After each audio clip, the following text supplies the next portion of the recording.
Oh my god, hey! Welcome back to my Stager YouTube channel. If you're meeting me for the first time, hello! My name is Mickey Joe and I am obsessed with all things theatre. This is my theatre-themed YouTube channel where I review the shows that I have been invited to go and see as a professional theatre critic. And today we are talking about Groundhog Day. Oh my god, hey! Welcome back to my theatre-themed YouTube channel. My name is Mickey Joe and I am obsessed with all things theatre. And today I'm going to be reviewing a show that I was invited to go and see last week, Groundhog Day at the Old Vic. Oh my god, hey! Welcome back to my theatre-themed YouTube channel. If you're meeting me for the first time, hello! My name is Mickey Joe and I am obsessed with all things theatre. This is my theatre-themed YouTube channel where I review... Okay, I can't do it anymore. Did it work? Did I get you? Don't worry, your device is not broken, I just couldn't resist the terrible joke. Yes, today we are going to be talking about Groundhog Day, the musical which is returning to the Old Vic, where it premiered a few years ago. It won the Olivier Award for Best New Musical then, it transferred to Broadway, where it had considerably less success, but in a very competitive year, alongside such shows as Dear Evan Hansen, Come From Away, and Natasha Pierre and the Great Comet of 1812. On its UK homecoming, it has been met with similar levels of critical acclaim to its original staging, and I, who did not see it the first time around, finally got to see the show a few days ago. And I am so excited to bring you this review video today, because it's been a very long time since I have been this excited about a new musical. So, I'm going to tell you why you're hearing such sensational things about Groundhog Day, the musical. Buckle up, this is going to be fun. If you enjoyed today's review video, make sure to subscribe to my theatre-themed YouTube channel for many more theatre reviews about all your favourite shows coming very soon.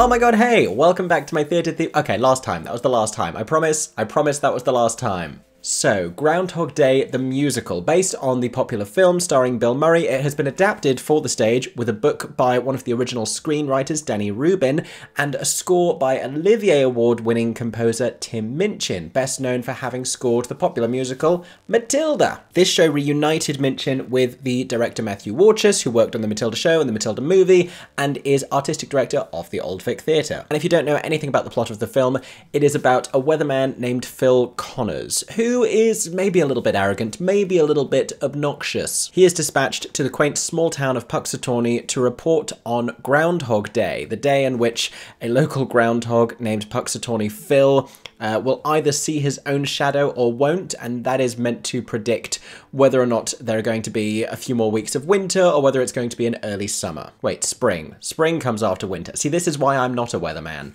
I know things about theatre and literally nothing else. Winter, spring, summer, autumn. Nailed it. Now, he resents just about everything. He resents the small town culture, he resents the people, he resents the bed and breakfast that has been booked for him, he resents the people that he's working with, and just about everything about his surroundings. And when this day is finally over, he cannot wait to escape from this small town. However, he wakes up the next morning to find out it's the same day all over again. For some unexplained reason, he is living the same day repeatedly, and he is stuck on Groundhog Day in this town that he can't escape from. And he reacts to this in all of the ways you might expect. You know, it begins with disbelief, and then he sort of begins to challenge it, he begins to have fun with it, he begins to take advantage of his situation, learning details that he can then utilize the next day in order to convince local women to sleep with him, until he finds the one woman that this doesn't work on, his producer. So after setting all of this exposition up, the first act of the show becomes about him trying to convince her every single day to sleep with him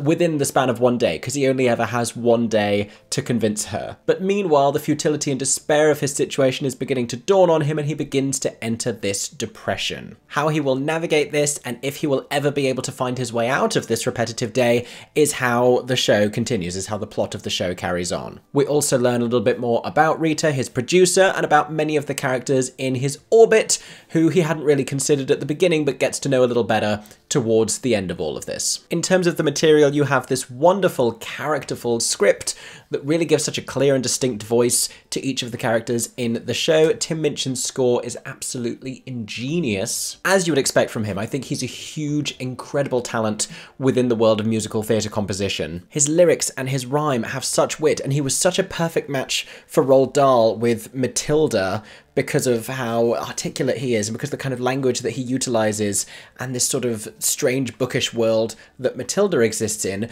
But then he manages to find this slightly more mature and adult tone in Groundhog Day that echoes this sort of darkly comic, depressive funk that our central protagonist finds himself in. And we knew so many things about Tim Minchin's writing before this, like incredibly funny, hilarious, witty, and smart and detailed, but the vulnerability and the raw honesty that he finds in a lot of these lyrics might just make this the best thing that he's ever written for musical theatre. So why don't I tell you a little bit more about why this show is so good.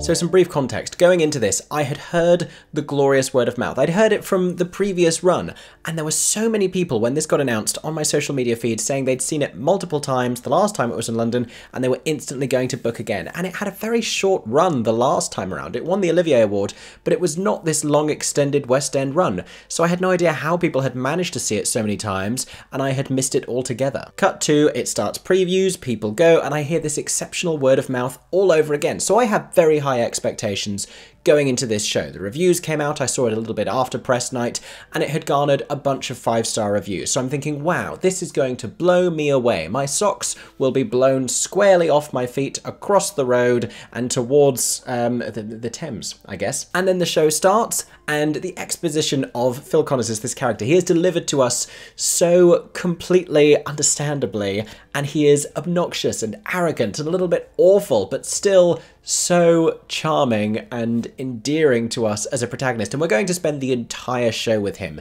so that is necessary. And we know that he is going to have this sort of Scrooge-like journey where he's going to be redeemed a little bit, but it's still a heck of an achievement to make him as likeable as he is at the beginning of the show. So the building of his character, fantastic, great. We don't really get to know anyone else, but that is very much by design. And as the show is beginning, as we are cycling through this first day, I am waiting for the impact of it all. I'm waiting for my socks to be blown off. We get to the end of the first day and my socks are very much still on my feet. We then start to cycle through and repeat. We know this is coming as an audience, we know what Groundhog Day is about, or most people know what Groundhog Day is about, I'm assuming. So we have the repetition, and still I'm not wowed by it. I think it's all really, really good material, and it's funny, and it's catchy, and it's clever, but it's not beginning to approach genius territory for me, not yet. But the momentum that this first act has is so exponential, and it just keeps going and going and going and climbing, and subtly, before I'd realised, we got to this place of absolute brilliance. Structurally, this show is so different to most other musicals, where usually you would have this strong opening, you would deliver your exposition, and then you would kind of capitulate on that, dial up some tension, and it would all come to a head before the end of the first act. This one starts small and subtle, and it just builds and builds and builds, and it goes like this. Then we have an interval, we come back, and what they hit you with is one of the best second acts ever written for musical theatre. Literally, one of the best Act 2s I've ever seen. Not only does it take that momentum from the first act and continue to increase it every single scene, but it takes the tiniest of moments from everything that we've seen so far, and it finds value in it, and everything gets turned on its head, and scene after scene after scene, the show evolves and expands in ways I didn't think was possible. What I mean by all of this, because it's starting to sound a little bit abstract, is the style of storytelling begins to change slightly, and what you thought you knew about how this was going to look and how this was going to sound on the stage just evolves. At the point where you think you're beginning to predict how it's going to look and how we're going to keep repeating these days, it changes and the pace changes and we start to cycle through it more rapidly. We have these musical numbers of hugely increased scope, and it starts to get bigger and bolder and more theatrical and more colourful, and it comes to life in brilliant new ways. In Act 1 we have a lot of very traditional theatricalizations of moments in the film as musical numbers, and then in the second act we have these huge and mad and abstract moments that are fantastic, and all the better for being unexpected. This is a show that keeps so many of its cards up its sleeve until that second act, and then it just hits you with ace after ace after ace. Not only that, but peppered amongst these big fantasy musical numbers, we have some tremendous moments of sincerity and genuine vulnerability from a handful of characters. These characters that we weren't introduced to at the beginning, we get to know them as he gets to know them. We are navigating this world and we are getting to know this town alongside our protagonist. He is our route into this story because we cycle through the days the same way that he does. We are just as stuck in this with him, so we get to know them in real time only when he begins to invest any kind of time in getting to know them. So everyone who was a one-dimensional caricature side character in the first act suddenly attains this depth, and we get to find out more about them. The second act opens in a completely unexpected way. We get this slow, meaningful ballad from one of the women that he slept with during the first act, whose name is Nancy. She sings a song called Playing Nancy, where we realise that who we thought she was and who she has been portraying herself as is not really the extent of who she is as a person. It's a very unexpected opening to a second act. It's not this high energy, rousing, get the audience back into the story number that you might expect, and it's a complete tonal shift from the first act. But it indicates fully where this story is going to go and that we are going to get this whole additional layer of depth from that first act. It tells us that the whole of the first act was exposition, and only now is that all going to begin to pay off. Thrillingly. So let me tell you about some specific joyous moments of this show. Honestly, I'm looking at the song list and there are so many moments, and this is such a beautiful tapestry of musical theatre that it's not like there are individual standalone songs and scenes. All of the best moments are fantastic because they capitulate on things that have been set up by other parts of the show. So it's the whole thing as a cohesive piece that is just brilliant, but I do want to tell you about some of my favourites. There Will Be Sun is a beautiful song that we get quite early on, but then as it recurs, we come to understand the depth and the double meaning of all of these lyrics. It's a lovely moment and a beautiful melody. One Day at the end of the first act is also a brilliant number, a brilliant sequence, very cleverly played and very cleverly structured with some scenes in the middle. It's a brilliant creative collaboration that's happened here between Danny Rubin and Tim Minchin and director Matthew Warchus. I've talked about it before, but it's one of those excellent marriages of book and score that really work with each other and ebb and flow rather than just setting up song opportunities and stopping to sing a song and then going back to script. And the fact that it does move so naturally in and out of song justifies this being a musical completely. It makes musical storytelling feel like the most obvious way of telling this story, because I'm sure there are people who will be looking at this and thinking, why is there a Groundhog Day musical? But it makes the case for itself perfectly. Not only that, but it proves resoundingly that Tim Minchin was the perfect person to compose this score. I already mentioned about Playing Nancy at the start of the second act. I think this is just such a masterstroke to have this be the first number in the second act because it takes us so completely by surprise. It's a beautiful, sincere, and honest lyric, and it's sort of a trick in a way because the production has framed this character to us in such an obvious and stereotypical way that we assume so much about who she is exactly the way that Phil did, and it puts us in that same position of sort of feeling a little bit bad about having done that when she reveals more honesty about herself. The show is shaming us for our presumptions that it instilled by deliberately tricking us into presuming them. It's clever like that. Then we follow it up with Hope, which is just the most twisted, brilliantly staged. Like, honestly, there is nothing else like this song. This is a song in which Phil Connors, who is at the depth of his despair and depression about his situation by this point, repeatedly attempts to kill himself, and it's played for laughs because he knows by this point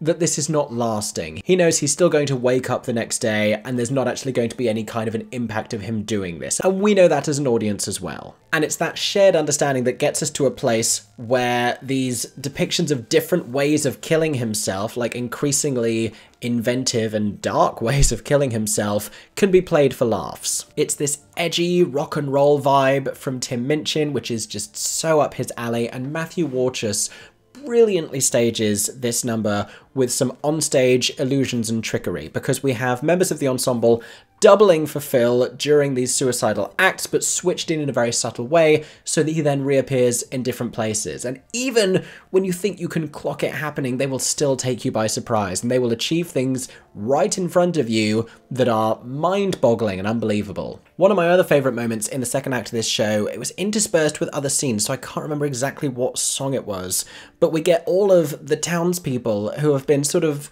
merrily performing these songs over the course of the show, celebrating Groundhog Day, but it just gets dialed up this notch, and we have a groundhog playing the drums, and just the way that the choreography is executed with Billy Nevers killing it front and centre. It's one of those moments I told you about before where the scope of the show and its score just expands and just ascends to this higher level. It's this huge, high-octane, thrilling moment on stage. Then you have If I Had My Time Again, which is such a winning song with the power to completely turn around the direction of Phil as a character, and also the whole second act. It changes its momentum completely. Honestly, this is a fascinating show to watch, and anyone writing musical theatre should be studying this show for how it structures itself. It's just fantastic, but I could honestly keep talking about this all day. Let me tell you about the performances.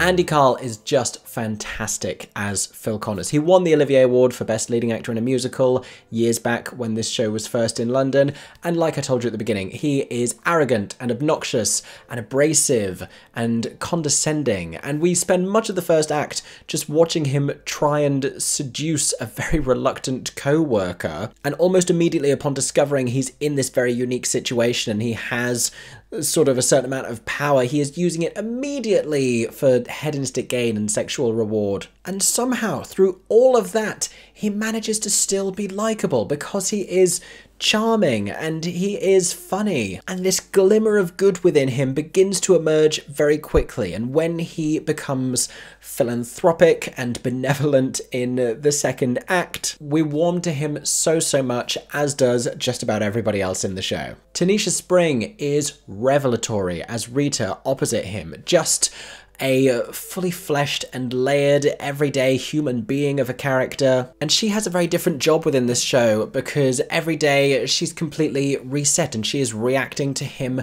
anew. But she's just as charming as he is. She's feisty, she's independent, she's real. I got to see Tanisha Spring performing as Satine in Moulin Rouge. I got to see her in Prince of Egypt, and she gets to display such warmth here because she's been very poised and dignified in roles before, but she's so down to earth and real and funny as Rita. And of course, sounds fantastic. Always vocally sublime. Now, the way that the composition of this cast works is everyone else is considered to be in the ensemble, but there are so many who get wonderful standout moments. Amy Fisher gets a brilliant laugh moment. Billy Nevers gets some charming character moments as well, and a brilliant dance feature. Camila Fernandez gets this huge, fantastic vocal moment. Nick Hayes and Chris Jenkins are hilarious, but there are two in particular in this ensemble that I want to really highlight. So Eve Norris plays Nancy and gives us that beautiful solo performance at the start of the second act. And then you have Andrew Langtree. His character kind of typifies what I told you before